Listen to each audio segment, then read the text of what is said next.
Hello, my name's Jade and today I'm going to be talking about my top 10 favourite books. So, disclaimer, this list isn't technically a top 10 list, but that by no means it's all of my favourite books. And also, it is in order, but I've changed the order several times in the making of this video. There's every chance that by the time I get to the end of the video, the order that I originally wrote down will be different to what I tell you. I will change my mind during the film of this because I don't know. I don't like ranking things. That's a lie. I really love to rank series, like what my favourite books and series are. I find it hard to say which favourite books are more favourites than others, and also in my mind when I rate books I take into consideration like my enjoyment and my reading experience. I take into consideration like the actual craft and the skill level and how clever a book is and how well done it is, and then I also take into consideration how much I like it, to have my bias. Sometimes I can really like a book but I still have a couple bugbears with it, and so I will give it a rating there, like even though I deeply love the book. If that makes sense. This list I tend to reserve for like 10 out of 10s, the top of the top, because also I'm quite fussy. It's very rare that I actually give 10 out of 10s. I give a lot of books that I really love 9s out of 10s because I can't bear the commitment of giving it a 10 out of 10. These are some of my all-time favourite books. These are books that have been on my favourite list for a long time and I think will last the test of time. Apart from one of them actually is a new edition from this year and I just have a real good feeling. I just know. Okay, I think we should start though with some honorary mentions. Some books that were on the list but then I took them off and then I put them on again and then I took them off again. So the first book I want to talk about is The Fifth Wave by Rick Yancey. This was my favourite book for so long. I don't know if it's still one of my favourites though because it's been so long since I read it. I couldn't even tell you when. Pre-2016. I know that for sure. This is the first book in the Fifth Wave trilogy and I love the trilogy as a whole. I gave the first book 10 out of 10, The Infinite Sea, the second book 8 out of 10, and then the third book, The Last Star, I gave that a 9 out of 10. I was so close to being perfect. So as a trilogy, I thought it was super strong. I loved all of the themes and the messages. It's about an alien invasion, but they all have so many like riddles and like philosophical questions in them. They talk about like what it means to be humanity. They're full of twists and turns. You're trying to figure stuff out. The characters are super snarky and witty and I just had such a blast. Like they're clever but they're also entertaining and they have depth to them. I just love them. That's what I want to be entertained. I want it to be funny and like great characters and great character interactions, but I also want it to be like deep and thought-provoking, and The Fifth Wave just ticks all of the boxes.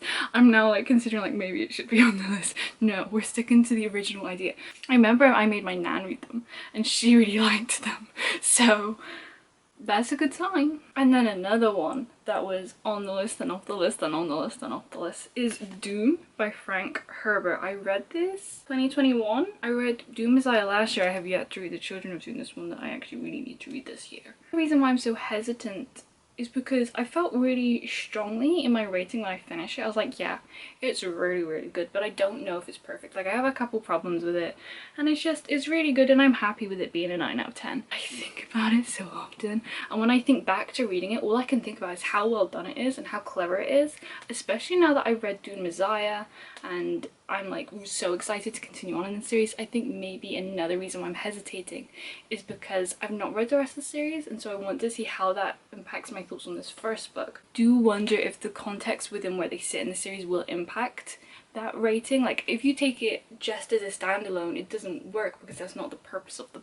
book, if that makes sense. You can by all means, you do you, judge that book as a standalone if that's what you want to. Sometimes I probably do, but I don't always necessarily think that's the case, and I think one of my problems with it was the way it ended, but then Dune Messiah was really good and it made sense and I don't know why he decided to do it. It really does feel like they should just be one big book.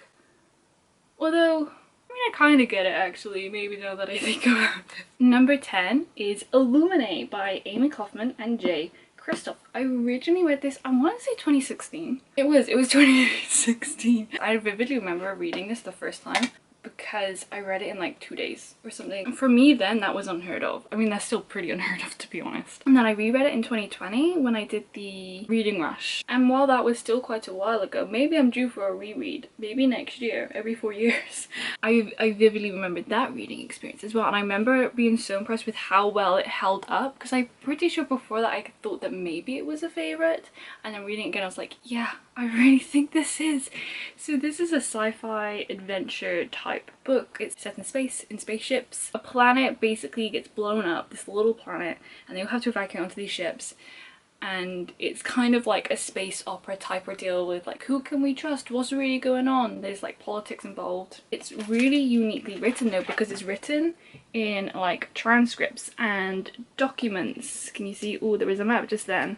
And instant messages and surveillance footage. Like a guy like sits down and transcribes surveillance footage. Very similar to The Fifth Wave, to be honest. The characters are so witty, their interactions are so much fun. It's laugh out loud funny, but then also it's so epic, like that space opera-ness to it. When I read it, it felt like I was watching a movie. Like, I think this would be such a fantastic film, or like a part 1 and a part 2 situation. Really well done. It's such an easy to read format.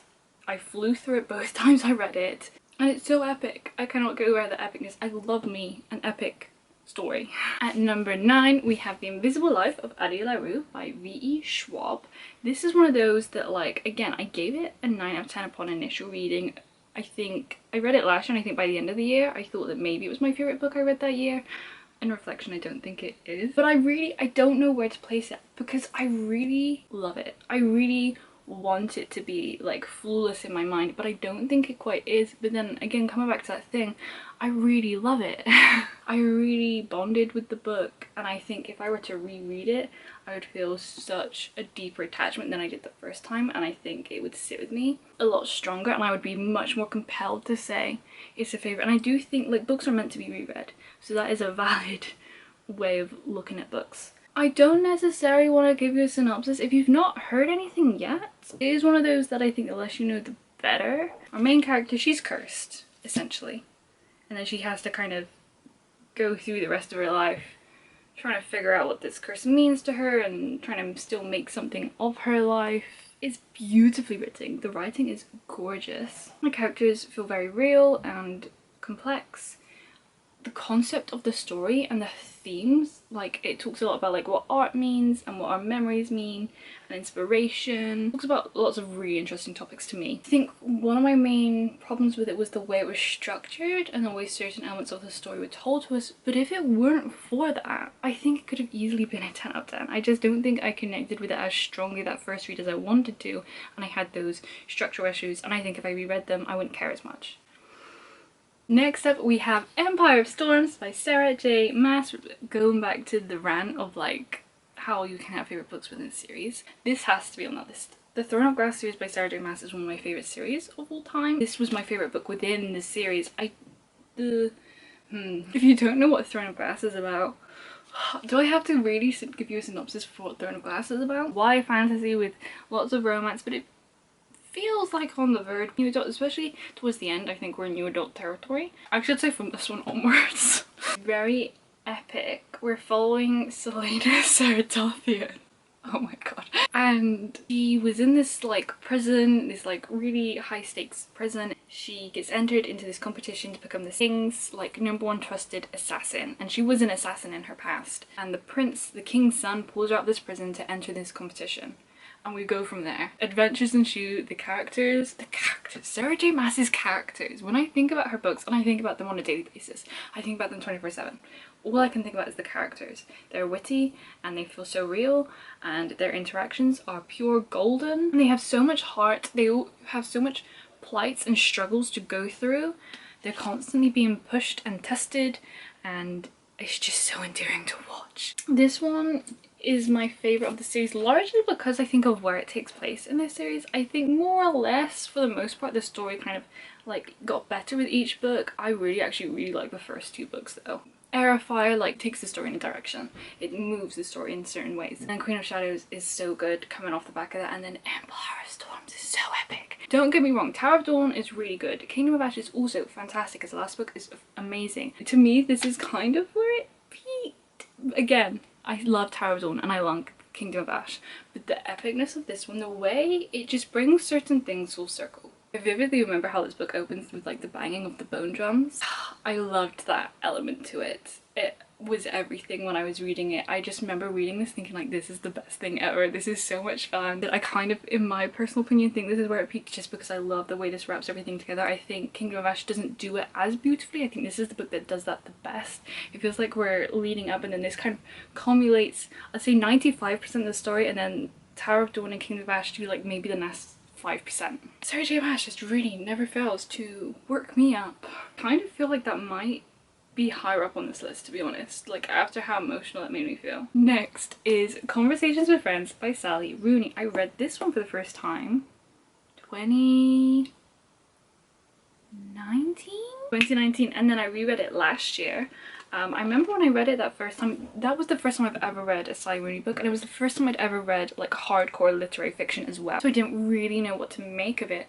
I struggled with the first half, but then I really enjoyed the last half, and there was a story that really stuck with me. I thought about it all the time, and I continued to up until the reread, and then I reread it, and since when I reread it I had read all of Rooney's books by that point. This is a good one. It's a good. I think this one also, because I was already thinking like it's probably one of my favourite books of all time, but I wasn't sure because it'd been a little while since I read it, and then I reread it and I was like, yeah, I think it is. We follow Frances. She is 21, she's in uni in Dublin, and she has a best friend who is also her ex-girlfriend Bobby, and they are poets, and they meet this older couple, Melissa and Nick. Bobby kind of becomes really attached to Melissa quite quickly, and Frances is kind of interested in Nick. Her writing though is really self-assured and confident and well done. Personally, I think prefer to listen to her via audiobook. It just sits better in my mind, and the narrator is fantastic as well. I can't remember the name off the top of my head. She has like a really cool, almost unattached voice, but it reflects the tone perfectly. Also, I've not mentioned it in any video, I watched the series and I absolutely adored the series. I do think they changed things and maybe took a couple more liberties than they did in the series versus the Normal People series, which was more or less exactly as the book was. But I still loved it. I wasn't overly upset with any of the changes. One of my favourite scenes wasn't in there, but that was okay. I understand it would have been hard to adapt because we don't have Frances' inner monologue. I do have an attachment to these characters and their situation and their plights. I think about it all the time. I cannot stop thinking about it. It's just the weird complexity of this situation and how like realistic but also complicated. It's a good one. If it sounds interesting, you haven't read Sally Rooney, I think Normal People might be an easier one to start with, but I also feel like a lot of people that like really don't like Normal People for whatever reason like this one better, or maybe it's the other way around. I don't know, if you've read Normal People and you really didn't like it, maybe try this one. If you read this one and you really didn't like it, maybe try Normal People. So next up is one that I read this year. Not even that long ago this year, but I just know. Maybe it comes below Conversations with Friends. I put it quite high on the list considering I just read it this year. Keep in mind that it might go Invisible Life of Addie, LaRue, this one, Conversations with Friends, and then Empire of Storms. I'm gonna stop talking about that now, I'm sorry. See, this is, I can't do top 10s, it stresses me out. That is Fight Night by Miriam Toews. I've read 2 of her books this year. The other one was Woman Talking, which I also absolutely adored. Following Swiv, who is a kid, we never really know how old she is. She's been suspended from school. Her family is kind of going through something of a turbulent time. Her mother is pregnant and her father recently left. Her grandmother is too old to kind of live by herself and she needs more help, so she lives with them now. So it's these 3 women living together, 3 different generations. The mum is very stressed out because she's pregnant and she's trying to earn enough money, and again, tumultuous time, her husband has left her and her daughter is suspended, and so she kind of spends her days with her grandmother. Her grandmother teaches her all these like kooky weird life lessons. It's kind of, I would say, slice of life. We're just following for a little chunk of their time, albeit like there is structure to it. Again, it's literary, so I don't want to talk about too much. I had to start tabbing things in this book because there are so many moments of just like human truth. I think Sally Rooney does this really well as well, and I think probably a lot of books on this list, to be honest, have that, ironically, apart from maybe the top 2, which is really weird because it's something I really love. I don't even relate to it, you understand it as a universal truth, just like this little pearl of wisdom. Incredibly well written. I flew through it, I devoured it. I went between audiobook and then also reading it like with my eyes, and I'd never done that before, but it was a really great experience. I'm pretty sure it's narrated by her daughter, and then Miriam herself narrates one of the chapters. Characters were so full of life. It's like they're tangible. I can feel them vividly even now. and it's been months since I finished the book. It was so endearing and heartfelt and upsetting and joyous. It just had all of the emotions in there. I just was blown away by it. If it sounds interesting, I highly recommend this one. It's Miriam's books is definitely, I want to work my way through them now that I've read 2, and I've heard fantastic things about others as well, so I'm very much looking forward to who may be a new favourite author. I think we're at number 5? Yeah, number 5. The halfway point is interesting because I'm pretty sure, yes, the 4 books that come above this bar 1, I read all in 1 year, and that one that I didn't read in that year I read in like the November of the year before, so that I felt like I read them all really close together. That clearly was a very good reading period of my life, because there's another book that's one of my favourite non-fiction books. Anyway, I read this book last year, and that is The Once and Future Witches by Alex E. Harrow. See, I think I gaslit myself on this one. When I was reading, I was like, yeah, this is a new favourite. I have the feelings. I just know it is. I read it in September, and by December, like, I didn't actually think about it that much. And to be honest, I still don't. Which normally, like all these other books that I'm talking about, I'm pretty sure I think about all the time. So for me, the fact that I don't think about this one very often was like a sign that maybe it's not actually a favourite. And when I think back to reading it and I think about what's in here, all I can think about is how well done it is and how much emotion it brought to me. There's like little snippets of quotes from fairy tales and like little mini fairy tales, and like folklore and fairy tale is an intrinsic, I don't know if I want to say theme, but it suits the genre very well. Similarly to Fine, I had to start tabbing things and putting post-it notes in there because there was those pearls of human wisdom and these stunningly beautiful lines. But this is a very different genre to Fight Night. It takes place in New Salem, 1893. There's no such thing as witches. There used to be in the wild dark days before the burnings began, but now witching is nothing but tidy charms and nursery rhymes. See, folklore is important. We're kind of joining the suffragette movements in, like I said, New Salem. There's kind of like a different history because of the whole witches ordeal. We're following the Eastwood sisters, James, Juniper, Agnes, Amaranth, and Beatrice Belladonna. I loved their relationship. It was so complicated and emotional and in-depth and endearing. The one thing I think with this one is I audiobooked it, and that I did feel a somewhat distance from the book, but I'm fairly sure that if I read it with my eyes that wouldn't have been the case. But I really liked the narrator's voice, so I wanted to finish it with the audiobook, and I'm sure one day I'll reread it and then I will have both experiences and I can fully come to peace with whatever I feel. Laini Taylor wrote a gorgeous and thrilling paean to the ferocious power of women. The characters live, bleed and roar, and I could not agree with that more. Such an epic story. I was just so impressed with it, and I was so charmed by it. It's got a lot of heart to it. Yeah. I feel like it's really hard not to just stand here and say, it's so good. I really think you should read it. I highly recommend it. It's really well done, because obviously it wouldn't be on this list if it wasn't all of those things. Top 4, okay, this is exciting. This is like the creme de la creme. At number 4, we have Daisy Jones and the Six by Taylor Jenkins Reid. This is another one that I read this one twice. 2020? I'm pretty sure I read it in 2020 the first time, like at the very beginning of 2020. And then I reread it earlier this year, actually. The audiobook is phenomenal. If you haven't read it yet, if you've read it but you haven't listened to the audiobook, check it out. It's a full cast and it just feels so real. It feels like you're listening to a documentary. So Daisy Jones and the Six was a band that kind of rose and then fell in the 70s. It's the chronicles of how the band came to be, what happened during the band, how and why the band fell, written through a series of interviews. So it has this really interesting kind of retrospective lens to it. Not everyone remembers things the same, kind of like regrets and the things that maybe you should regret but you don't quite.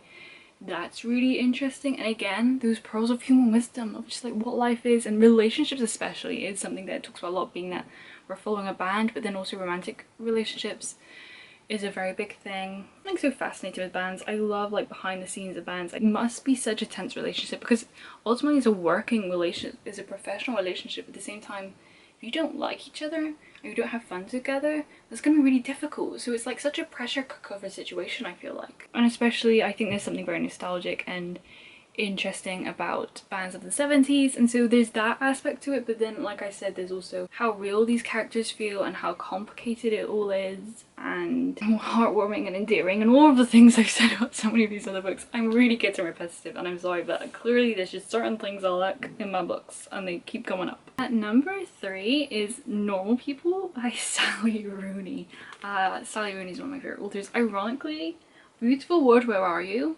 I can kind of take it or leave it. I liked it, but I by no means loved it. But Normal People just completely stole my heart. By the time I was finished, I felt like I had been like beaten around and I didn't know what to do anymore. I first felt all of the emotions while reading this one. Even when I think about it now, like I'm starting to tear up just like thinking about what these characters went through. I am so like sentimentally attached to Marianne and Connell. Like they're just my babies. I cannot think about them without having this like gut-wrenching emotion. We're following Connell and Marianne. They grew up together in a small village and they were kind of close, but then they lost touch and then they meet again at uni, and we're just following their relationship. It's a very kind of tumultuous relationship. There's lots of ups and there's lots of downs. I had to underline things when I was reading it because I found them so beautiful. I forgot that I did that. Well, I mean, I said beautiful, but one of the lines I've underlined is Rachel, he says, would you ever fuck off?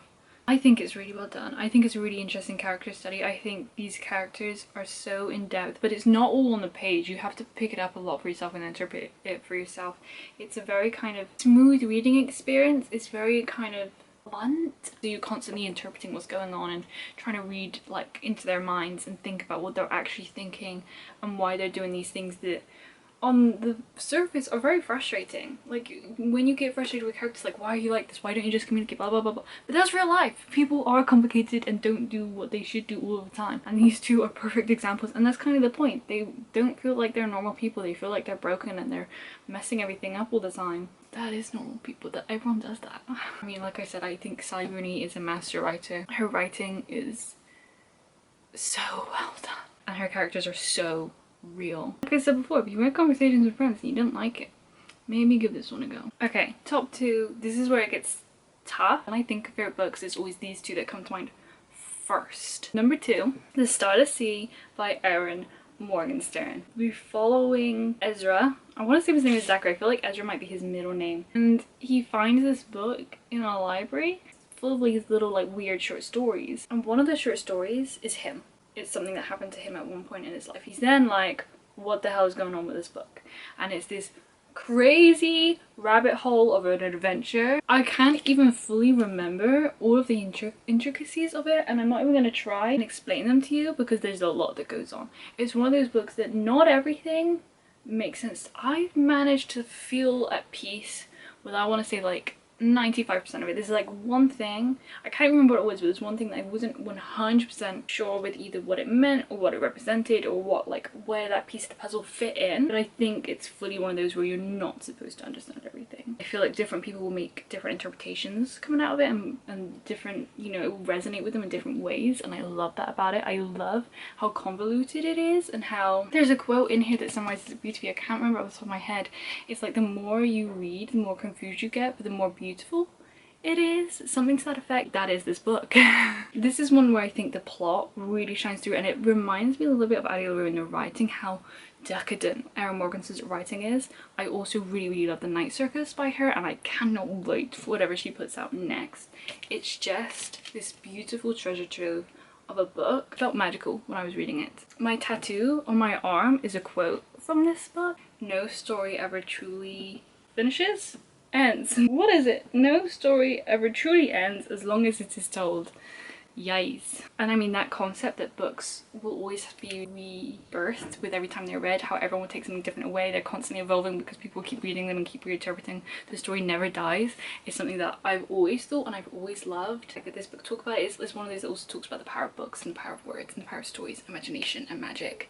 And there are so many hard and fast motifs that are just, again, they feel tangible. When I think about it, I think about spices and honey and cocktails and dust and candles and hats and books and pages and stories and magic, and it's just beautiful. Okay, drum roll. What is my all-time favorite book? It's The Song of Achilles by Madeline Miller. I love this book so much. I read it for my master's course as well, which is so weird to think, like, what if I never did that course and I never read this book? I've always loved Greek mythology, but reading this really reignited it for me, and since then I've been like constantly looking out for other Greek myth retellings and studying Greek mythology and ancient Greece history. And so, I mean, I'm super grateful for that as well. I'm gonna put this one down. This is like the new pre-edition, so I wanted to show it to you, but this is the one that I read. So this is the one I'm gonna hold. Follow the story of Achilles and Patroclus through the Trojan War and their love story, and it's just so beautiful. I cannot stress enough how beautiful the writing in this book, how real it felt. I felt like I was there with them. I cannot help but think of figs whenever I think of this book, and I love that. I could feel the summer heat on my skin, and I felt like I was there with the characters, and the characters felt so real, and I was so attached to them. I just think it's a stunningly written book. I think it's so beautiful, and I think this is another one where like my sentimentality is definitely a big factor of this. I am just obsessed with it. I don't know what else to say. And those were my top 10 favourite books. I would love to hear what some of your favourite books are. If any of these are your favourite books, please let me know. I'd love to chat about them. If you're still here, thank you so much for getting to the end of the video. It means the world. If you could like and subscribe, that really helps my channel out. I would really appreciate it if you enjoyed the video, of course. And that is all I have for this one. Thank you so much for watching. I hope you have an amazing morning, afternoon, evening / night. My name's Jade. I hope I see you again next time. Goodbye!